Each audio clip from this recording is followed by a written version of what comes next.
Bonjour et bienvenue à cette nouvelle édition du rapport du lundi de Bordier.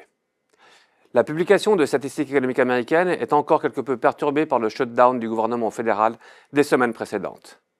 Nous avons par exemple eu la publication des ventes de détail, mais cette publication a été retardée et date de septembre.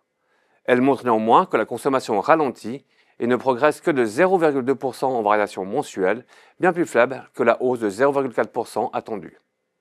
Malheureusement, comme on peut le voir sur le graphique, la chute de la confiance des ménages mesurée par le Conference Board en novembre confirme celle déjà observée dans l'indice publié par l'Université du Michigan.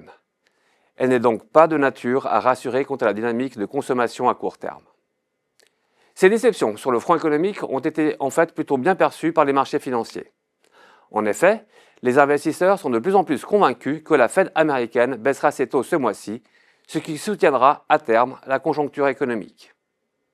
Ainsi, les taux souverains à 10 ans reculent de quelques points de base en dollars américains et en euros, faisant remonter les prix des obligations de 0,4% en dollars et de 0,1% en euros. Les actions en ont profité et rebondissent de 3,7% aux États-Unis, de 2,5% en Europe et dans les émergents. Les actions suisses font un peu moins bien, mais enregistrent elles aussi une hausse satisfaisante de 1,6%. Enfin, l'indice du dollar se déprécie de 0,7%, permettant alors d'enregistrer une hausse de 3,3%.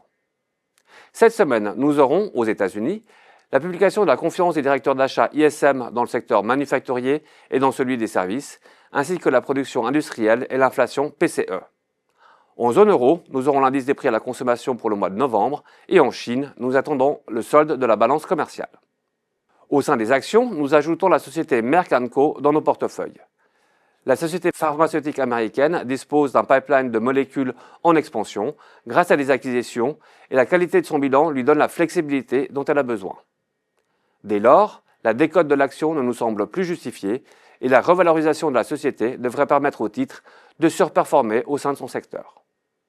C'est tout pour aujourd'hui, je vous remercie de votre attention et vous dis à la semaine prochaine.